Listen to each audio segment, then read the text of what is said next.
పదవుల భర్తీపై తెలంగాణ ప్రభుత్వ వైఖరి సరిగా లేదని ఎమ్మెల్సీ కోదండరాం అన్నారు. పదవుల భర్తీ ఆలస్యం వల్ల ప్రయోజన శూన్యమన్నారు. ప్రభుత్వంలో తమ భాగస్వామ్యంపై సంప్రదిస్తున్నామన్నారు. గ్రాడ్యుయేట్ ఎన్నికల్లో పోటీపై చర్చిస్తామంటున్న ఎమ్మెల్సీ కోదండరాంతో మా ప్రతినిధి సిద్ధార్థ ఫేస్ టు ఫేస్.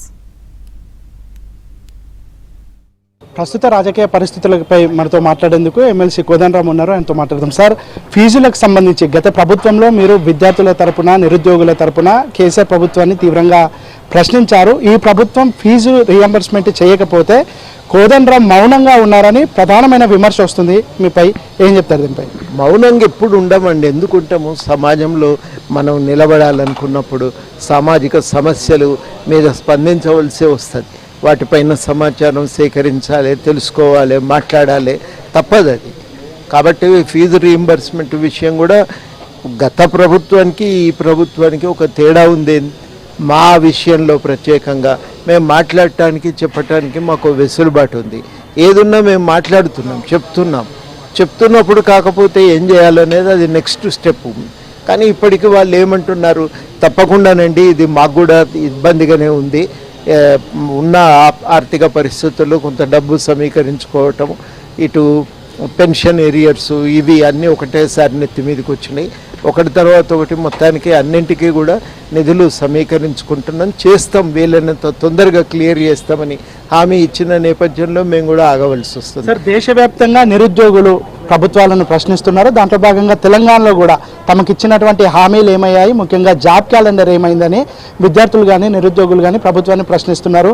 గతంలో మీరు ముందుండి నడిపించారు ఇవన్నిటిని. దాంతోపాటుగా ఈ జాబ్ క్యాలెండర్కి సంబంధించిన అంశం ఏమైంది అని విద్యార్థులు ప్రశ్నిస్తున్నారు. వాళ్లకు కోదండరాం ఏం చెప్తారు? జాబ్ క్యాలెండర్ రావాల్సిందే అని ఆ డిమాండ్కు నేను కూడా సంపూర్ణంగా మద్దతునిస్తున్నా. ప్రభుత్వంతో కూడా ఈ విషయం మేము పదే మాట్లాడుతున్నాం. మంత్రులు కూడా అందరూ నిజమే, మీరు అన్నది వాస్తవమే, పిల్లలు ఉద్యోగాల కోసం ఎదురు చూస్తున్నారు, ఇవ్వవలసే ఉంటుంది, మేము తప్పకుండా ఇస్తాము అని కొన్ని ఉద్యోగాలు మేము వెంటనే విడుదల చేయటానికి వాళ్ళు అంగీకరించారు. అయితే కేవలం అప్పుడో ఇప్పుడో కాకుండా అసలు నోటిఫికేషన్లు విడుదల చేయాల్సిన అవసరం ఉంది. విషయం వాస్తవానికి ఏంటంటే నిరుద్యోగ సమస్య పైన కొంత ఆలోచన సరళి మారవలసి ఉంది. మొట్టమొదట అందరికీ ప్రభుత్వ ఉద్యోగం అనే కాదు, ప్రభుత్వ ఉద్యోగాలను ఉన్న వాటిని మనం భర్తీ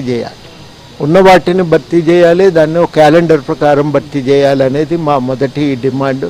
జయశంకర్ జయంతి వచ్చినా, వర్ధంతి వచ్చినా జయశంకరే తెలంగాణ జాతిపితగా ఉండాలని కొంతమంది అంటుంటే, కేసీఆర్ ఈ తెలంగాణ రాష్ట్రాన్ని తెచ్చండి కాబట్టి ఆయననే జాతిపితగా ఉండాలని ఒక చర్చ జరుగుతుంది.